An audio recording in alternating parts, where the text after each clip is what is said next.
Hello student, good morning everyone. Exercise 6.4 का question number 1 देखिए। My dear student, question number 1 में let दो triangle दिए हुए A B C and D F जो कि सिमिलर है एंड देयर एरियाज भी रेस्पेक्टिवली, है ना। इन दोनों ट्रायंगल का एरिया दे दिया है। एक का 64 centimetre square and 121 centimetre square. If and एक साइड दी है, ई एफ की लंबाई दी है 15.4 सेंटीमीटर। ईएफ की लंबाई मतलब ये वाली कितनी दे दी, 15.4 सेंटीमीटर। फाइंड बीसी, और अपने को निकालना क्या है, बीसी की वैल्यू निकालनी है, ये वाली निकालनी है। Question mark. क्लियर। ये सेंटीमीटर में दी है, सारी चीजें है तो सेंटीमीटर में। अब मैं करने क्या वाला हूं, इसकी पहले जो मैंने थ्योरम कराई उसका यूज, है ना। अपने को गिवन क्या है माय डियर स्टूडेंट कि भैया ट्राइंगल एबीसी, दो ट्रायंगल है जो कि सिमिलर है ट्रायंगल डीईएफ के, है ना। ये बहुत इंपॉर्टेंट फैक्टर है। यदि सिमिलर है तो सिमिलर है, तो फिर अपन ने पढ़ा कि भैया जो दो ट्रायंगल का एरिया होता है, एरिया ऑफ ट्रायंगल एबीसी, है ना, to the area of triangle DF, triangle DEF, यही है। इन दोनों ट्रायंगल्स का जो एरिया है उनके करस्पोंडिंग साइड्स, अब करस्पोंडिंग साइड्स में डियर स्टूडेंट ध्यान रखना, क्वेश्चन में क्या है कि तीन साइड्स है हर एक ट्रायंगल की। तो उस वाली साइड्स का इस्तेमाल करिए जिसकी वैल्यू गिवन है ना। तो यहाँ पर गिवन किसकी, ईएफ की, तो ईएफ की दी है और बीसी की निकालना है। तो करस्पोंडिंग साइड वैसे तो ए बी और ए सी भी है, लेकिन अपन यूज किसका करेंगे, बीसी और ईएफ का करेंगे, है ना, क्योंकि अपन ने तीनों साइड इक्वल प्रूफ करी है। बीसी अपॉन में ईएफ का होल स्क्वायर इसके बराबर होता है। ये थ्योरम अपन पढ़ चुके हैं। बस इस थ्योरम का इस्तेमाल करते हुए मैं यहाँ पर पुट करूंगा, एरिया ऑफ एबीसी 64 दिया हुआ है और इसका एरिया दिया है 121। ध्यान से देखोगे तो ये भी सेंटीमीटर स्क्वायर में था और ये भी सेंटीमीटर स्क्वायर में था। पुट कर दीजिए भले, कोई दिक्कत नहीं। अच्छा, इधर आ जाइए। यहाँ पर क्या है, बीसी की वैल्यू निकालनी है और यहाँ पर ईएफ का वैल्यू दिया है मेरे को 15.4, और ये भी सेंटीमीटर में है ना, पूरे का स्क्वायर। कोई दिक्कत। माय डियर स्टूडेंट, अपने को क्या है, दोनों का रेशियो दिया है। तो ये नहीं लिखोगे यूनिट तो भी चलेगा, अदरवाइज क्या करो, सेंटीमीटर से सेंटीमीटर कट जाएगा, है ना। और यहां से बीसी जो निकलेगा वो सेंटीमीटर में ही निकलना है। ठीक है। आगे की स्टेप क्या होगी देखिए। ये दोनों बीसी का स्क्वायर है और ये 15.4 का स्क्वायर है। इतना क्लियर है। अगर जब मैं ये किसी का स्क्वायर हटाता हूं तो उसके इक्वल वाली वैल्यू पे क्या चढ़ जाता है, रूट। ये स्टेप से है, ये कंसेप्ट है। मतलब ऐसा हो जाता है, ये 64 अपॉन में 121, ये रूट में आ जाता है। तो ये सामने वाली वैल्यू का स्क्वायर हट जाएगा, सामने वाली वैल्यू का।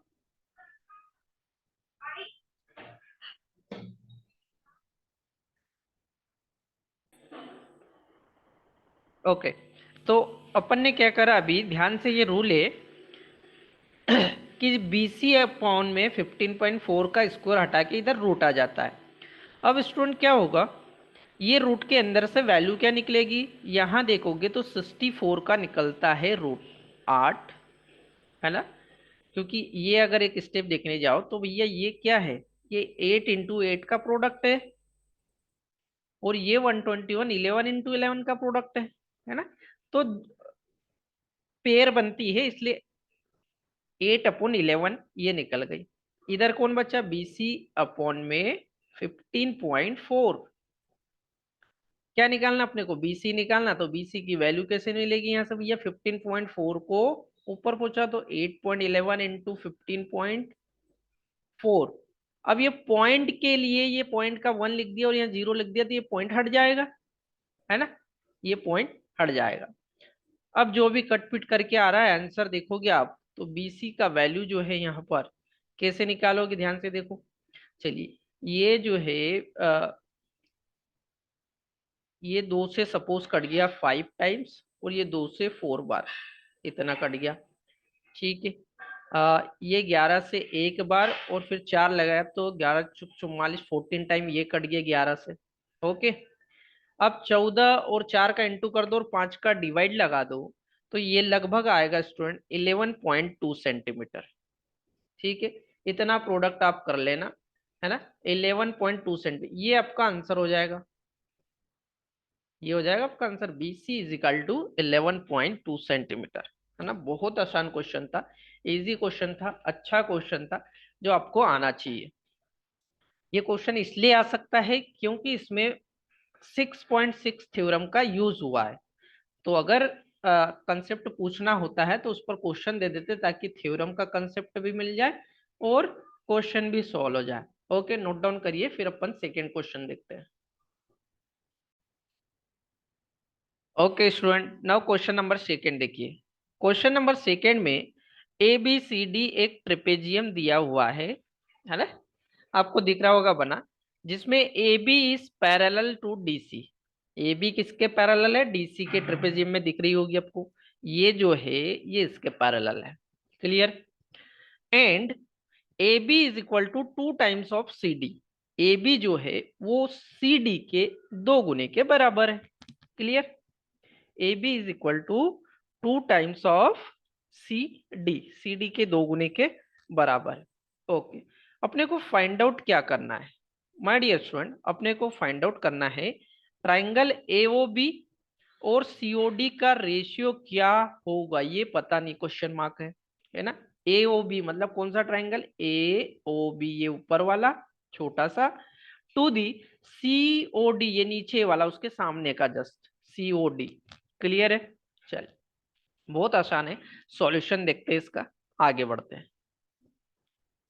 दो ट्राइंगल की बात कर रहा है जिनका अपने को रेशियो फाइंड आउट करना है, तो अपन क्या करते हैं, उन्हीं दो ट्राइंगल को लेके आगे बढ़े। मतलब कौन सा? Triangle AOB and triangle COD। ये दो ट्राइंगल लेके मैं क्या कर रहा हूँ, आगे बढ़ रहा हूँ। माय डियर स्टूडेंट, इसमें सबसे पहले अगर ये ट्रेपेजियम है तो ये बात क्लियर है कि ये जो आमने सामने के एंगल है, वर्टिकली अपोजिट एंगल है, एक ये वाला और ये वाला, ये दोनों इक्वल होंगे अगर ये ट्रेपेजियम है, एक दूसरे को क्रॉस कर रहे। इसका मतलब क्या? इसका मतलब भैया ट्राइंगल AOB ऊपर वाला, O सेंटर में आ रहा, ध्यान देखो, वही एंगल की बात कर रहे हैं, इक्वल होगा ट्राइंगल COD के, सॉरी एंगल COD बोलो यहाँ, एंगल COD। रीजन क्या लिखोगे? देखो, एंगल COD क्योंकि इसके ये वाला O और ये वाला O दोनों अपोजिट एंगल है ना। तो ये है वर्टिकली अपोजिट एंगल और ये दोनों इक्वल होंगे, ये दोनों इक्वल होंगे, वर्टिकली अपोजिट। एक बात ये क्लियर हो गई। दूसरी चीज ध्यान से देखोगे इस ट्रायंगल में, तो ये जेड जैसे जो है ना, जेड जैसे शेप बन रही है, ये क्या होंगे? अल्टरनेट इंटीरियर एंगल होंगे। अल्टरनेट इंटीरियर एंगल भी आपस में इक्वल होते हैं। इसका मतलब एंगल कौन सा बात कर रहा हूं मैं? ए की, ये वाले ए की और सी की, ये अल्टरनेट इंटीरियर मतलब ये सेंटर में अपने को लेना। लिखने का तरीका भी यहीं से आपको आना चाहिए भैया। एंगल OAB इक्वल होगा एंगल OCD। बात को समझिए, अल्टरनेट इंटीरियर एंगल इक्वल होते हैं। इसका मतलब क्या भैया? यहां पर अल्टरनेट इंटीरियर एंगल कौन है? A, यहां पर कौन है? C। रीजन क्या लिखोगे? This is alternate interior angle, alternate interior angle. Alternate interior angle आपस में क्या होते हैं? बराबर होते हैं।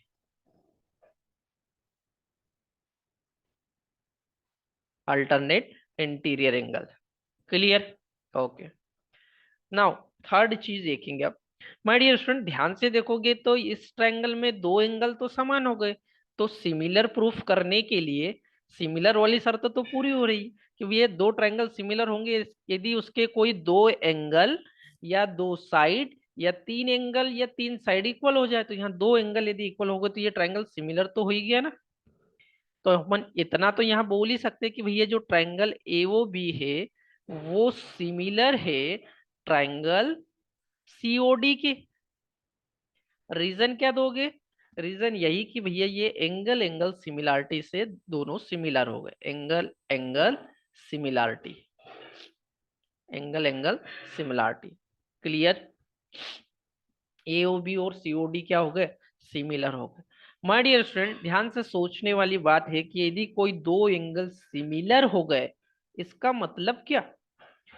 सिमिलर हो गए मतलब उनका जो है, अभी अपन ने एक थ्योरम पढ़ी 6.6 कि यदि कोई दो ट्रायंगल सिमिलर हो तो उनके एरिया के रेशियो उनकी करस्पोंडिंग साइड के रेशियो के स्क्वायर के बराबर होती। बस लिख दीजिए इसलिए करके। इसलिए सिंपल सी बात है भैया कि जो area of A O B है ना, टू द एरिया ऑफ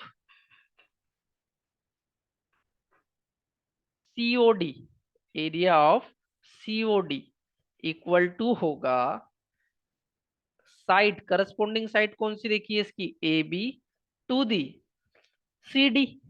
इन्हीं दो की बात करें के स्क्वायर के बराबर होगा। इतना क्लियर है ना माय डियर स्टूडेंट? अब एक चीज का और यूज यहाँ हो सकता है बड़ा आसानी से। देखिए ये गिवन था अपने को शुरुआत में, A B is equal to 2 times into C D. बड़ी सिंपल सी बात है कि ए बी की जगह क्या रख दूं मैं, 2 CD। ए बी की जगह क्या रख दिया, 2 CD, और नीचे कौन है, सी डी। इसका स्क्वायर, ध्यान से देखो क्या हो रहा है ना। यहाँ स्टूडेंट सी डी से सी डी कैंसिल हो जाएगा, बचेगा क्या, 2 और यहाँ 1। मतलब यहाँ बचा 2/1 और उसका स्क्वायर है तो ये आ गया ना 4/1 है ना। इसको सिंपल में लिख सकता हूँ भैया 4:1, 4:1। तो ये किसके बराबर आ जाएगा, जो पूछ रहा था भैया, ये ए ओ बी का रेशियो इसके इक्वल हो जाएगा, है ना। Area of A O B is equal to area of COD. बहुत आसान क्वेश्चन था, है ना। केवल थ्योरम 6.6 का यूज करा और ये क्वेश्चन सॉल्व हो गया। ओके, नोट डाउन करिए, फिर अपन नेक्स्ट क्वेश्चन देखते हैं। नाउ क्वेश्चन नंबर थर्ड देखिए। क्वेश्चन नंबर थर्ड में गिवन है एक trapezium A B C D, जो मैंने डायग्राम में बनाया दिख रहा होगा आपको। इसके अलावा अपने को शो करना है कि triangle A B C D का ratio triangle D B C, diagram में देख लिए कहाँ पे है डी बी सी आपका, ये रहा डी बी सी। ये नीचे वाला ट्राइंगल और ये ऊपर वाले ट्राइंगल का रेशियो इक्वल होगा ए ओ अपॉन में डी ओ। ए ओ है ना, ये बीच सेंटर में जो है माय डियर फ्रेंड्स, ये ओ है आपका, है ना, ये है ओ। तो एवो, एवो और डीवो का रेशियो के इक्वल होगा एरिया। ठीक है, इसको फिर से लिख देते हैं, ये आपका एओ। क्लियर? ओके। अब जो है इस क्वेश्चन को शुरू करने से पहले एक छोटा सा कंस्ट्रक्शन करना पड़ेगा, जो कि डायग्राम में ऑलरेडी मैं कर चुका हूं। क्या करा है आपको दिख भी रहा होगा। कंस्ट्रक्शन है माडियोस, परपेंडिकुलर डाला है मैंने, है ना। पहला तो ए एम नाम का परपेंडिकुलर डाला मैंने, कहाँ पे, बी सी पे। ये देखिए ये रहा बी सी और इस पर ए एम परपेंडिकुलर डाला। वैसे ही एक मैंने डीएन नाम का परपेंडिकुलर डाला, वो भी बीसी पे डाला। ये कंस्ट्रक्शन किया है, ये अलग ही कलर में किया, ध्यान। ठीक है, ये कंस्ट्रक्शन किया है। ओके, देखिए इसका सॉल्यूशन भी आसान है। सॉल्यूशन बड़ी आसानी से अपन आगे बढ़ेंगे इसमें। पहले तो जिस ट्राइंगल का अपने को शो करना है, प्रूव करना, उस ट्राइंगल का एरिया निकाल। मतलब area of triangle A B C, A B C, किसी ट्राइंगल का एरिया होता क्या है, half into base into perpendicular. Triangle में देखिए एबीसी में, ये रहा ए बी सी, इसमें माय डियर बेस कौन होगा आपका, बीसी, है ना, बेस होगा आपका बीसी, और उस पर परपेंडिकुलर डाला है तो वो हो गई हाइट, मतलब एम, एम आपकी क्या हो गई, हाइट। इसको दे दीजिए इक्वेशन नंबर 1। सेकेंड ट्राइंगल किसकी बात कर रहा है, डीबीसी की, तो उसका भी एरिया निकाल लीजिए भैया, एरिया ऑफ ट्राइंगल डीबीसी। ये शुरुआत कैसे करी मैंने, जहां प्रूफ करना है वहां से करी। इसका होगा हाफ इंटू बेस, डीबीसी में बेस कौन होगा, अगेन बीसी, क्योंकि दोनों के लिए बीसी कॉमन है और वही बेस होगा। हाइट कौन हो जाएगी यहाँ पर, डी एन, हाइट हो जाएगी डी एन। ध्यान से देखते जाइए, this is equation number second. Clear my dear student, इनका निकालना है रेशियो अपने को। क्या निकालना है, रेशियो। रेशियो निकालना है तो इन दोनों इक्वेशन का भाग देना पड़ेगा, मतलब इक्वेशन वन में डिवाइड करना पड़ेगा इक्वेशन टू से। ठीक है, इक्वेशन सेकेंड से डिवाइड कर दिया। क्लियर, चलिए लिखता हूं मैं, area of ABC to the area of DBC, DBC.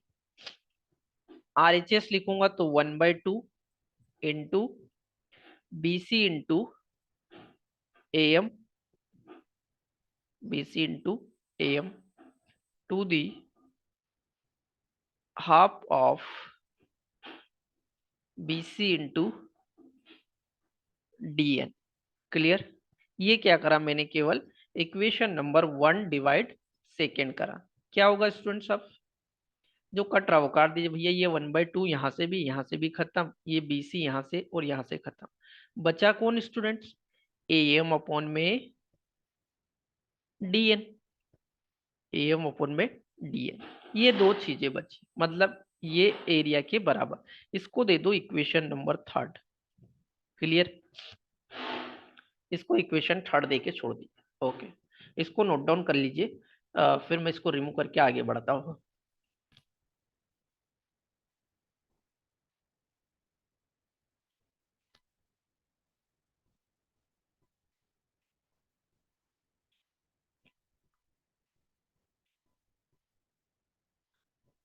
चलिए, इक्वेशन 1 निकाली, मतलब एरिया के फॉर्म में 2 निकाली, और फिर दोनों का डिवाइड लगाया तो मेरे को एक इक्वेशन मिली, इक्वेशन नंबर थर्ड। इन तीनों का इस्तेमाल करते हुए मैं आगे बढ़ूंगा, इसलिए आपके पास नोट डाउन रखिएगा इसको। ओके, नाउ अब अपन दो ट्राइंगल जो कंस्ट्रक्शन के कारण बने उनकी बात करेंगे, क्योंकि उसका भी तो कुछ यूज है। ट्राइंगल ए ओ एम दिख रहा है आपको, ट्राइंगल ए ओ एम, ये वाला, इसकी बात कर रहा हूँ। And triangle D O N की, इसकी बात कर रहा हूँ, ये दो ट्राइंगल की, है ना। And triangle D O N, D O N. अब ये दो ट्राइंगल में क्या, मैं डियर स्टूडेंट ध्यान से देखोगे, इन दोनों ट्राइंगल में एक तो 90 डिग्री है, और ये वाला एंगल इन दोनों ट्राइंगल में इक्वल एंड अपोजिट एंगल है। कहने का मतलब वर्टिकली अपोजिट एंगल बन रहे कि नहीं दोनों, है ना।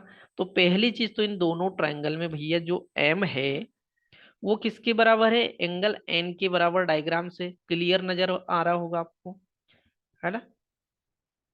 एम और एन, एम और एन तो दोनों क्लियर नजर आ रहा है कि ये 90 डिग्री है, तो रीजन यहाँ के लिखोगे ईच इज 90 डिग्री।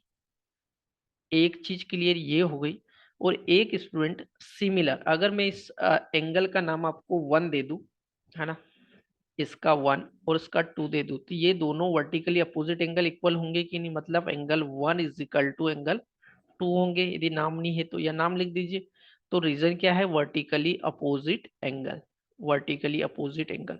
क्लियर, अब यदि दो एंगल समान हो गए तो जो ट्राइंगल होता है वो सिमिलर प्रूफ हो जाता है। ये बहुत आसान है ना। तो लिख दो सिंपल सी बात की भैया, ए ओ एम और ये सिमिलर होगा to the triangle D O N. इसका फायदा अपने को मिलने वाला, इसलिए अपन ने इसको सिमिलर प्रूव कर लिया। कैसे सिमिलर हुआ, तो दो एंगल से, इसलिए इसको एंगल एंगल सिमिलरिटी बोल दो। Angle angle similarity. Clear? Angle angle similarity. My dear friend, जब कोई दो ट्राइंगल सिमिलर होते हैं तो उनकी करस्पॉन्डिंग साइड का रेशियो क्या होता है? वो इक्वल होता है। करस्पॉन्डिंग साइड मतलब इसकी एक साइड ले ली अपन ने AM to the ratio of DN, ये इक्वल होगा AO अपॉन में DO। ये थ्योरम अपन पढ़ चुके इसलिए इसलिए करके लिख दीजिए, है ना। दिस इज इक्वेशन नंबर 4 दे दीजिए। थर्ड पहले निकाल चुके थे इसलिए फोर्थ। अब ध्यान से देखोगे ना तो इक्वेशन नंबर थर्ड और फोर्थ से, थर्ड एंड फोर्थ, थर्ड और फोर्थ का यूज करके अपन क्या निकाल सकते हैं? थर्ड क्या थी? थर्ड थी भैया एरिया ऑफ ABC, है ना, to the area of. Third में एरिया ABC का जो था वो DBC के एरिया का जो रेशियो था वो किसके इक्वल आया था? वो आया था आपका AM अपॉन में DN के। तो LHS साइड तो दोनों का एरिया ABC अपॉन में एरिया DBC है ना, और वहां आया था AM अपॉन में DN। तो ये जो देखिए AM अपॉन में DN जो इक्वेशन नंबर 4 में आपको नजर आ रहा होगा, है ना। तो मैं यहाँ पर AM अपॉन DN की जगह क्या पुट कर सकता हूँ? AO अपॉन में DO। क्या पुट कर सकता हूँ? AO अपॉन में DO। माय डियर स्टूडेंट, इस चीज को देखो और जो प्रूफ करना है उसको देखो। यही तो प्रूफ करना था, यही तो प्रूफ करना था। ये प्रूफ होगा आपका। आसान क्वेश्चन है। क्या करा? कंसेप्ट वही यूज कर रहा हूं, बस आपको जो है ये क्वेश्चन को सॉल्व करने के लिए एक दो बार बनाना पड़ेगा, तब जाके ये क्वेश्चन आपके लिए आसान होगा। ठीक है, नोट डाउन करिए, फिर इसके आगे का क्वेश्चन देखते हैं। ना क्वेश्चन नंबर 4 देखिए। डियर स्टूडेंट, क्वेश्चन नंबर 4 में दो ट्राइंगल है ABC और DEF, दोनों ही क्या है? सिमिलर है। ये गिवन है ना। इसके अलावा जो एरिया ऑफ ट्राइंगल ABC है और एरिया ऑफ ट्राइंगल DEF है वो भी इक्वल है। दूसरी चीज, प्रूफ क्या करना है? इस बार प्रूफ करना है कॉन्ग्रेंट, जो कि पहले अपन ने बहुत सारे क्वेश्चन करे थे कॉन्ग्रेंट प्रूफ करने के, है ना। अपने को इन दोनों ट्राइंगल को कॉन्ग्रेंट प्रूफ करना है। ठीक है, अपन आगे बढ़ते हैं। कॉन्ग्रेंट की शर्तें अपने को थोड़ी सी याद करनी पड़ेगी। पहली वाली मैं आपको याद दिलाऊंगा क्या शर्तें पड़ी थी अपन ने। ठीक है, सॉल्यूशन की तरफ बढ़े तो अपन दोनों ट्राइंगल लेके चले। चूंकि अपने को सबसे पहले तो गिवन क्या है कि भैया ट्राइंगल ABC सिमिलर है किसके? ट्राइंगल DEF के। अच्छा, सिमिलर से तो अपने को दो तीन रिजल्ट मिल सकते हैं, है ना। क्योंकि कोई ट्राइंगल सिमिलर कब होता है भैया? है ना। अगर मैं थ्योरम 6.6 की बात करूं तो उससे क्या पढ़ा मैंने? उससे ये पढ़ा कि अगर दो ट्राइंगल सिमिलर हो तो उनका जो एरिया है ना, एरिया ऑफ ABC, कुछ भी नहीं कर रहा हूँ, जो पढ़ चुके हैं उसका इस्तेमाल कर रहा हूँ, है ना, उसका दूसरे ट्रायंगल के एरिया के बरा इक्वल, मतलब DEF, इन्हीं की बात कर रहा हूँ। तो यदि ट्रायंगल सिमिलर है तो उनका एरिया का रेशियो उनकी करस्पॉन्डिंग साइड के रेशियो के स्क्वायर के बराबर होता है, मतलब AB अपॉन में D पूरे का होल स्क्वायर। इतना तो क्लियर है। ठीक है। अब माय डियर स्टूडेंट, ध्यान से समझने वाली बात है। नेक्स्ट स्टेप में क्या होगा? चलिए, ABC और DF का एरिया तो पहले ही इक्वल दिया ना, ये दिया है ना। तो इसको चेंज कर दो।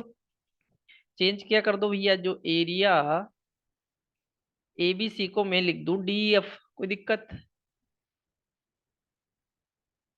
और अपॉन में तो एरिया ऑफ DEF है ही से,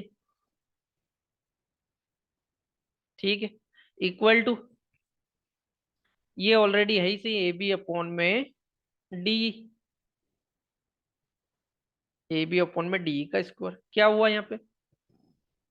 है ना, कट रहा है दोनों एरिया भैया, ये एरिया और ये एरिया समान हो गया तो ये कट जाएगा। फाइनली आएगा क्या? 1 अपॉन में 1 आ जाएगा ना कट के। 1 अपॉन में 1 का मतलब इनका यदि मैं क्रॉस मल्टीप्लीकेशन करूंगा तो AB का स्क्वायर इक्वल टू DE का स्क्वायर हो जाएगा। इसका मतलब अगली स्टेप में यदि मैं देखना चाहूँ स्टूडेंट्स तो क्या हो जाएगा? देखिए, AB का स्क्वायर इक्वल टू डी का स्क्वायर, यही होगा, इक्वल टू डी का स्क्वायर। अब दोनों तरफ का स्क्वायर भी हटा सकता हूँ क्योंकि दोनों इक्वल राशि है, इसलिए यहां से सिंपल सी बात ये निकल के आती कि भैया जो डी है ना वो ए बी के इक्वल है, जो डी ई है वो ए बी के इक्वल है। क्लियर? तो इन चीजों का यूज करके केवल इतना पता चला कि जो ए बी और डी साइड है ना, मतलब ये ए बी ये वाली ये इसके इक्वल है, इतना प्रूफ हो गया अपने पास। माय डियर स्टूडेंट, सिमिलर इन्हीं ट्रायंगल को लेके चलूं तो मैं देखिए यहां पर जो मैंने साइड इस्तेमाल करी थी ए बी अपॉन में डी, इसकी जगह पर मैं बी सी अपॉन में ई एफ भी तो इस्तेमाल कर सकता था। क्या इस्तेमाल कर सकता, क्या यूज कर सकता, बी सी अपॉन में ई एफ। जब बी सी अपॉन में ई एफ का यूज करता तो रिजल्ट क्या मिलता, रिजल्ट ये मिलता है कि बी सी और ई एफ दोनों इक्वल हो जाती है ना। तो सिमिलरली क्या लिख सकता हूं मैं कि भैया बी सी सिमिलर करके यहां लिख सकता हूं मैं, है ना। सिमिलरली बी सी और ई एफ भी तो बराबर होगी, B C equal to E F. तो ये बी सी और ई एफ भी सिमिलर करके प्रूफ हो सकती है, इसमें कोई डाउट है ना। अब यदि ये ट्रायंगल सिमिलर थे, इसका मतलब इसका एंगल बी ई के समान होगा कि नहीं। सिमिलर तो तभी होता ना जब भैया उसके एंगल समान हो। ठीक है, तो माय डियर स्टूडेंट यहां से आपको एक चीज क्लियर समझ में आ रही है, थोड़ा सा इसको रिमूव कर रहा हूं फिर आपको इधर बताता हूं। देखिए यहां से इसको हटा रहा हूं बस, है ना। आप नोट डाउन कर लीजिएगा इसको, ये इसको थोड़ा सा रिमूव कर, ध्यान से देखिए क्या हो रहा है भैया। जो ट्राइंगल, एक मिनट, है ना, triangle A B C and triangle D E F, इन्हीं दो ट्राइंगल की बात चल रही है। इन दो ट्राइंगल में क्या हो गया, ध्यान से देखोगे तो भैया ए बी जो है वो किसके बराबर हो गया, डी ई के, है ना। ये प्रूफ कर चुके, अब ऐसा लिख दो, अब प्रूफ, कोई दिक्कत नहीं है। क्लियर? सेकेंड चीज, एंगल बी एंगल ई के बराबर हुआ कि नहीं। रीजन मैंने आपको बता दिया कि ये सिमिलर ट्राइंगल, चूंकि ऐसा लिख सकते हो भैया triangle A B C similar है ट्राइंगल डी ई एफ के, ये इसका कारण हो सकता है। तीसरी चीज माय डियर फ्रेंड, सिमिलर करके मैंने बोला कि भैया जो बी सी है वो किसके इक्वल होगा, ई एफ के, है ना। ये दो, अगर किसी ट्राइंगल की, ध्यान से सुनना, अगर किसी ट्राइंगल की तीन चीजें इक्वल हो जाए तो वो कॉन्ग्रेंट हो सकता है। इसका मतलब triangle A B C will be congruent to triangle D F, congruent to D F के कॉन्ग्रेंट, यही तो प्रूव करना था स्टूडेंट्स। ये दो ट्राइंगल को कॉन्ग्रेंट प्रूव करना कैसे हुआ, तो यहां लिख दीजिए भैया साइड एंगल साइड रूल से। कैसे कॉन्ग्रेंट प्रूफ हुआ, साइड एंगल साइड रूल से। कोई दिक्कत, साइड एंगल साइड रूल से ये क्या हो गया, कॉन्ग्रेंट हो गया। नोट डाउन करिए, इसके बाद अपन नेक्स्ट क्वेश्चन देख लेते हैं। ओके, नाउ क्वेश्चन नंबर 5 देखेंगे, बहुत अच्छा क्वेश्चन है। गिवन दो ट्राइंगल है माय स्टूडेंट्स, है ना, अभी तक जितने क्वेश्चन करे उनसे थोड़ा सा अलग क्वेश्चन है। ट्राइंगल एबीसी दिया है और डी एफ दिया, लेकिन दिए किस हालत में आप डायग्राम में दिख रहे होंगे, है ना। पहले एक बड़ा ट्राइंगल एबीसी दिया और उसके अंदर एक उल्टा ट्राइंगल उन्होंने डी ई एफ बना के दिया है, इसलिए ये क्वेश्चन थोड़ा सा अलग हो जाता है। फाइंड आउट अब करना है अपने को कि ट्राइंगल डीई एफ का एरिया और ट्राइंगल एबीसी का एरिया का रेशियो निकालना है अपने को।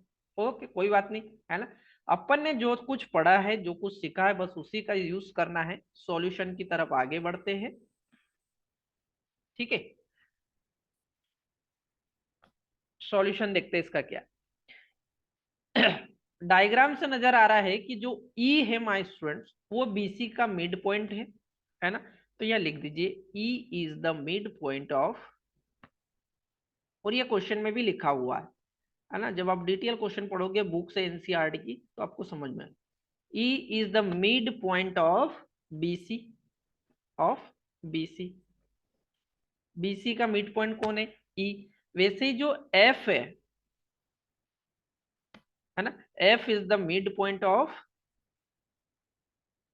Mid point of A B, sorry A C. ये किसका पॉइंट है? ए सी। और डी किसका मिड पॉइंट है? ए बी का। ठीक है। इसके अलावा माय डियर स्टूडेंट्स, जो गिवन है वो ये है कि ई एफ और ए बी दोनों पैरेलल है।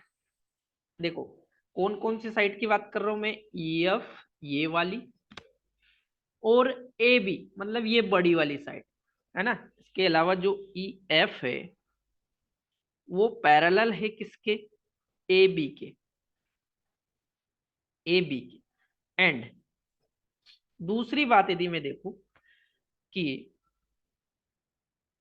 एक तो ये इक्वेशन हो गई आपकी, E F is parallel to A B, इसको इक्वेशन नंबर 1 दे दीजिए। दूसरी चीज जो ई एफ है, ई एफ के बारे में यदि बात करूं, है ना, तो ई एफ क्या है? वो हाफ ऑफ ए बी है। क्यों? क्योंकि ई जो है उसका मिड पॉइंट है ना। रीजन क्या लिखोगे? Mid point. रीजन लिखोगे मिड पॉइंट थ्योरम बोलती है, mid point theorem, mid point theorem. ठीक है। मिड पॉइंट थ्योरम से क्या हो जाएगा? ई एफ जो है वो ए बी के हाफ के इक्वल हो जाएगा। अब स्टूडेंट ध्यान से देखने वाली बात है कि डी भी क्या है? मिड पॉइंट है। दोनों शर्त देखिए, डी इज मिड पॉइंट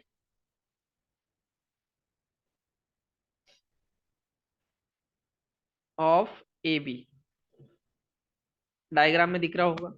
और एफ यहां पर भी क्या है? F is mid point of, F is mid point of A C. Clear? अब यहां से क्या होगा? फिर से देखोगे कि भैया ये क्लियर है दी, तो डीएफ जो है वो किसके पैरेलल होगा? बीसी के, है ना। वहां E F parallel to A B था, ये इक्वेशन नंबर 2 दे दीजिए। अब ये पैरेलल है यदि, तो मिड पॉइंट थ्योरम से यहाँ पे भी जो डीएफ है वो 1/2 ऑफ बीसी हो जाएगा। ठीक है।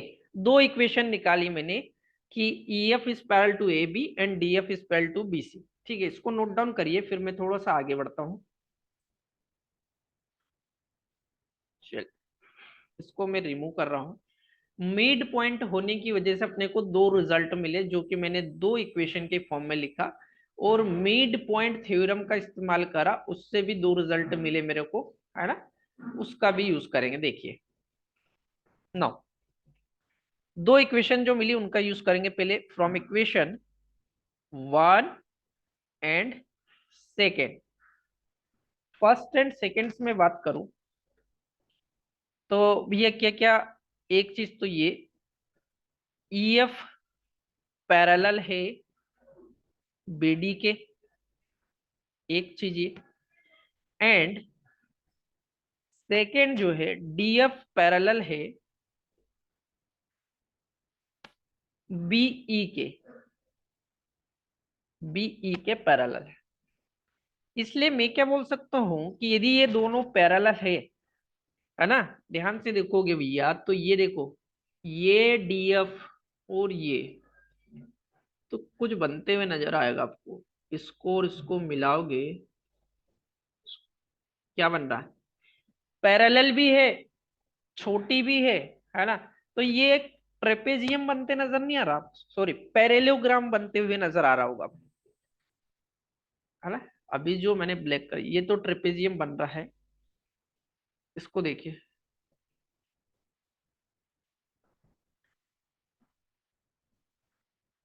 चलिए ये देखिए डी बी ई एफ, ये बन रहा है एक पैरेलोग्राम, इसलिए जो बी ई एफ डी, ये क्या बन रहा है, एक पैरेलोग्राम।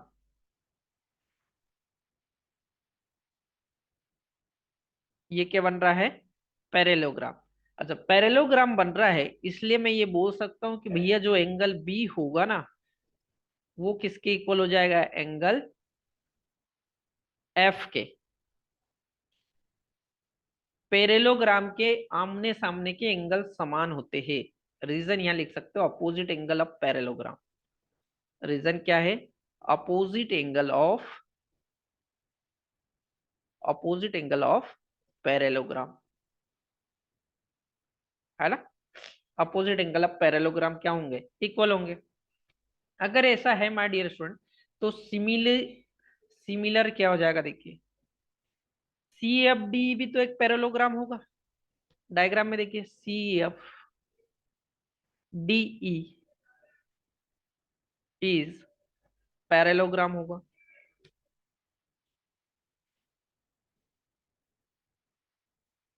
है ना। सी एफ डी ई देखिए, सी एफ डी, ये ऐसा वाला भी तो एक पैरेलोग्राम होगा। यदि ऐसा होगा तो फिर से एंगल जो आमने सामने के एंगल सी है, वो किसके इक्वल होगा, एंगल डी के, एंगल डी के। रीजन क्या लिखेंगे, अपोजिट एंगल। रीजन क्या लिखेंगे, opposite angle, opposite angle of parallelogram, opposite angle of parallelogram. Clear my dear students. ये दोनों ट्रायंगल से ये मिला दिया अपन को, तो अपन दोनों ट्रायंगल देख लेते हैं एबीसी और डीएफ में हो क्या रहा है ना। इसको नोट डाउन करिए, इसको मैं रिमूव कर रहा हूं यहाँ से।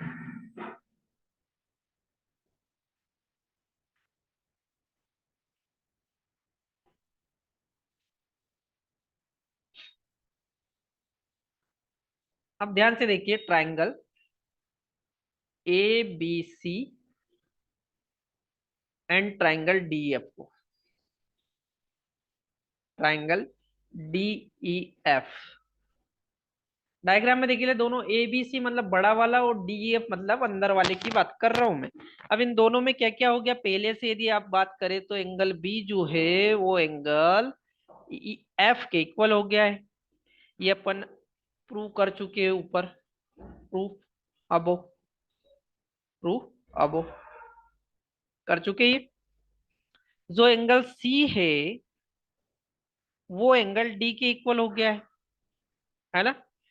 और ये भी सेम अबो प्रूफ कर चुके हैं। माय डियर स्टूडेंट, दो एंगल यदि समान हो गए तो ट्रायंगल सिमिलर तो यही प्रूफ हो गया, मतलब जो ए बी सी है वो सिमिलर प्रूफ हो गया ट्रायंगल डीईएफ के। सिमिलर क्यों प्रूफ हो गया, भैया एंगल एंगल सिमिलरिटी से, एंगल एंगल सिमिलरिटी से ये जो है सिमिलर प्रूफ हो गया। कोई दिक्कत, ओके। यदि ऐसा हो गया दो ट्रायंगल सिमिलर हो गए, तो अपन जानते हैं ना कि जो एरिया होगा इनका, एरिया ऑफ,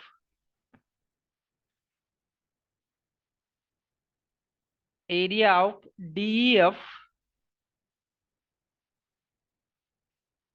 है ना, वो एरिया ऑफ एबीसी, इनका रेशियो जो होगा वो इनकी साइड, करस्पोंडिंग साइड के रेशियो के स्क्वायर के बराबर होगा। और ध्यान से देखोगे तो अपने को जो फाइंड आउट करना था स्टूडेंट, यही तो निकालना था। अच्छा, ईएफ को तो मैं निकाल चुका हूं कि ये हाफ ऑफ ए बी है ना, हाफ ऑफ ए बी है, तो उसकी जगह मैंने हाफ ऑफ ए बी रख दिया। माय डियर स्टूडेंट, ध्यान से सुनने वाली बात ये है कि यदि ये ए बी और ए बी समान हो गया तो ये कट जाएगा, मतलब फाइनली क्या हो जाएगा, 1/2 का स्क्वायर। तो ये फाइनली आंसर आ जाएगा ना 1/4। ठीक है, तो इनका जो रेशियो है जो अपने को फाइंड आउट करना था, ये देखिए, ये 1/4 के इक्वल होगा, ये आपका आंसर होगा। ये आपका क्या हो जाएगा, आंसर। क्लियर। अच्छा क्वेश्चन था, थोड़ा लंबा क्वेश्चन था, लेकिन आपको आसानी से बन सकता है अगर कंसेप्ट आता है। Okay, thanks.